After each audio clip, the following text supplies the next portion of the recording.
Thank you, Honourable Member. As many? The Chair recognizes the Honourable Member for Fox Hill. Thank you. Thank you very much. Thank you very much, Madam Speaker. After the Leader of the Oppositions, I was wondering when the politics was going to come into the speech, but you waited until the end. You throw your last blow.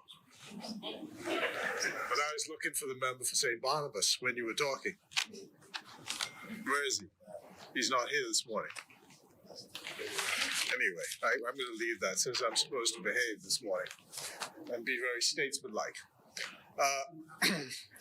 Madam Speaker, I wanted to take ownership of this on behalf of the Progressive Liberal Party, ownership of this Merchant Shipping Act, which, as we've all heard this morning, was passed in 1976. It was passed in the height of the Golden Age, when Lyndon Pindling and his colleagues were at the height of their power and authority. And today, people say the business of government is not quite so exciting because our task is not so much an invention task, but it's a maintenance task to build on what these great men and women did in that golden era between 1967 and 1992. We all talked about this morning, or I heard this morning, one of the members talk about the pillars of our economy. And the pillars have always been, at least since I was coming up in school, the twin pillars are tourism and financial services. And we've been talking for an eternity about diversifying the economy. In 1980, the then government declared that that would be the year of self-sufficiency in agriculture. Aspirational, we're still trying to get there. But when this Merchant Shipping Act was introduced in 1976, and I think the author or the person who moved the bill at the time was the Honorable Philip Bethel, who is still with us. He was then the Minister of Transport. He now lives in Governor's Harbor, Eleuthera. He's retired. Moved this bill. And the rationale for the bill was this was part of a diversification effort by the government to diversify beyond tourism and beyond financial services, to provide an additional revenue base for the country beyond those two pillars. And I think that looking back on history, it is clear that that was a foundational effort by the then administration because merchant shipping has been enormously successful for the Bahamas. At one point, we had the largest ship registry of what was then called the offshore companies or offshore countries that dealt with these registration operations. Now we're somewhere down the line because the competition has become stiff. At one point, Liberia was also named as one of the countries, but the competition has become very stiff. But the Bahamas is still a major center for ship registration.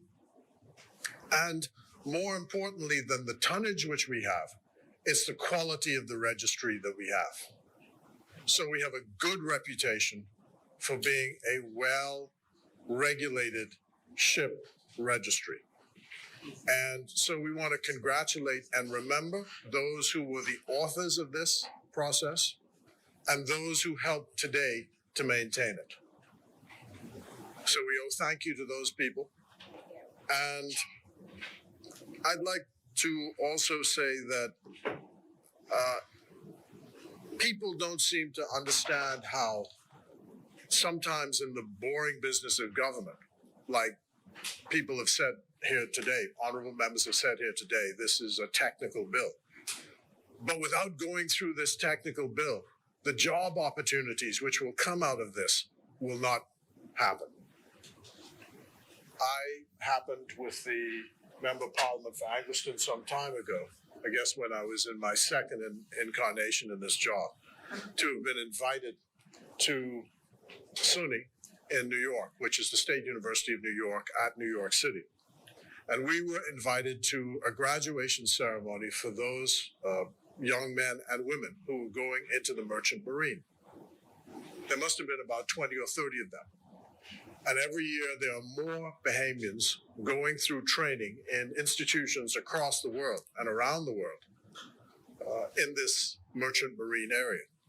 None of that would have been possible had this not been done in 1976.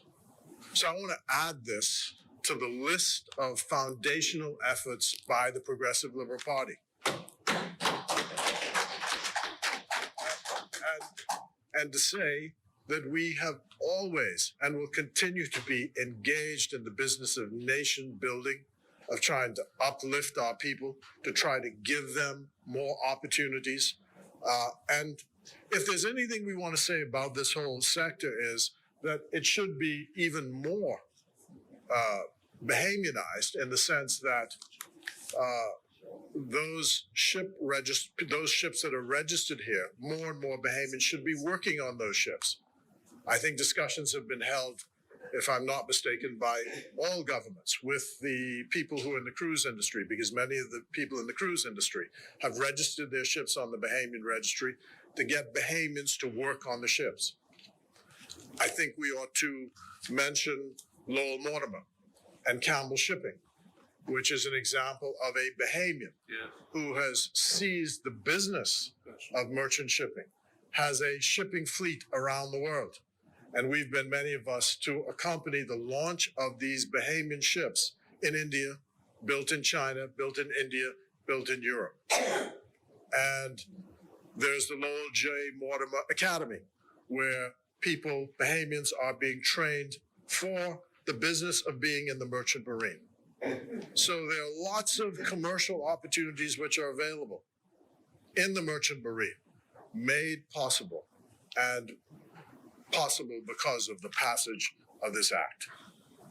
I wanted, therefore, to, in supporting this bill, bring that to the attention of the people of the Bahamas, that this, although a technical bill, is a bill which is designed and will help Bahamians get more work, more jobs.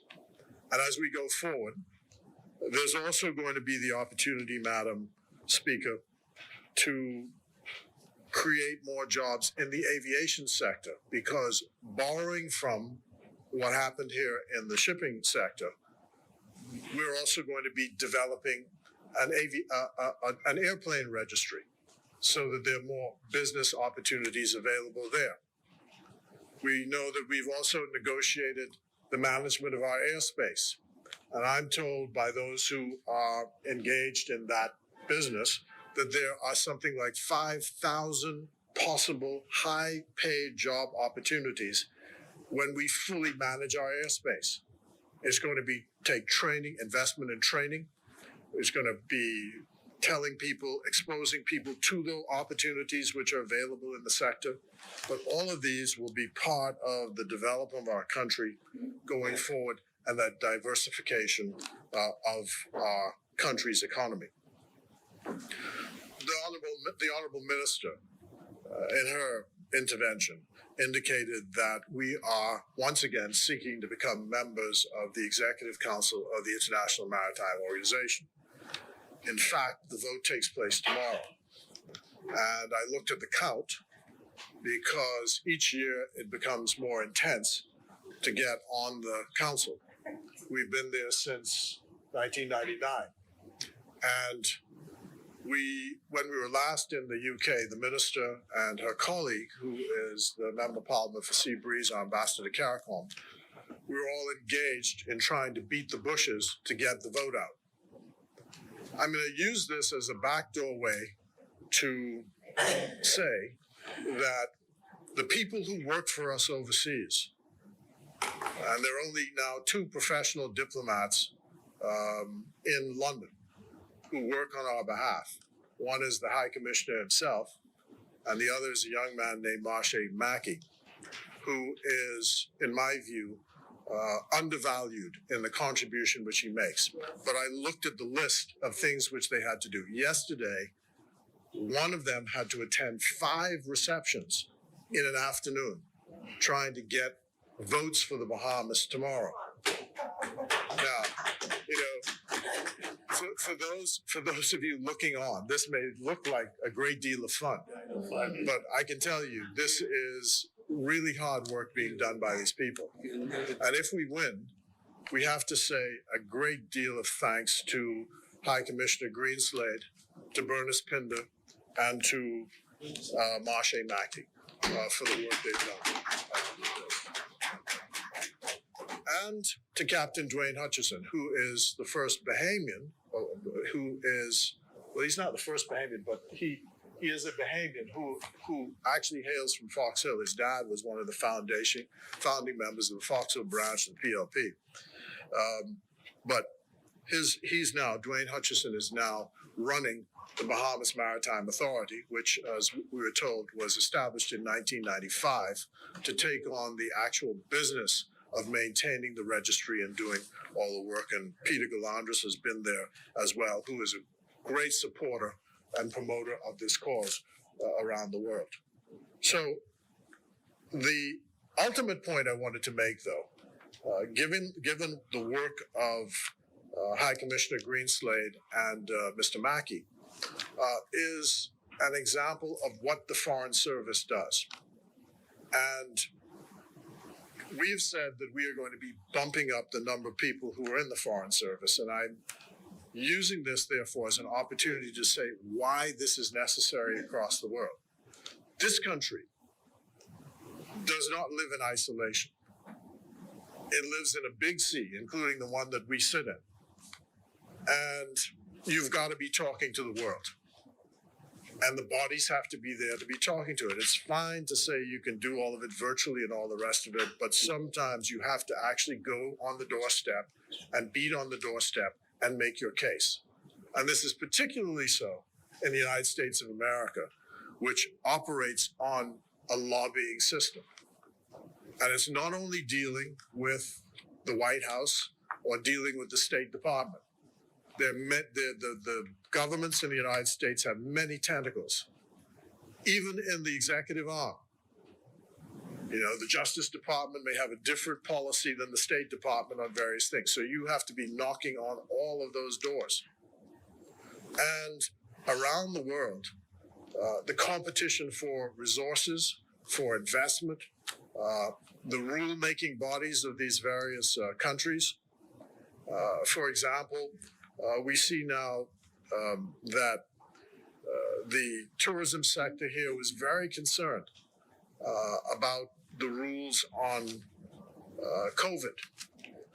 But the decisions we make on COVID are not dictated by us often, because they're more powerful actors in the world that may force us as a matter of practicality to make decisions which we may not agree with. As we see in the financial services sector, where people constantly shift the goalposts and make it difficult for small countries. They're disguising their trade policies, trying to stifle competition by dressing it up in regulation. That's what we think is happening now. And unfortunately, we're too small to do anything about it except to capitulate. But left to ourselves, we would certainly resist it. It has become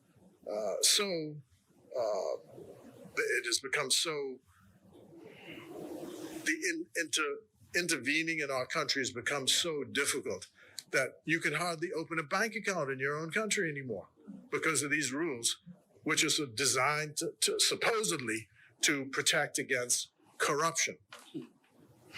And so you jump through hoops.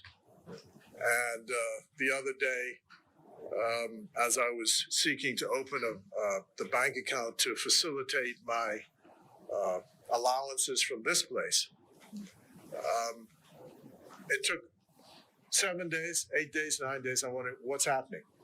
And they say to me, you're a PEP, a politically exposed person. And so this means that they have to take extra care to determine who you are. And I said, well, that's strange. In a country of 400,000 people, I bet you go to a taxi driver outside, they can tell you who I am. But I was just making a joke because the whole process was so ridiculous. But that's where we are. International actors have sometimes forced us to make decisions that we ourselves may not support and make it difficult for our people to survive. But the point overall is this bill is going to, when people say, we're not feeling you, well, this bill is going to help you, I believe, feel us. Because in the long term, in the short term, in the medium term, it opens up opportunities for Bahamians, young Bahamians. And the world is their oyster.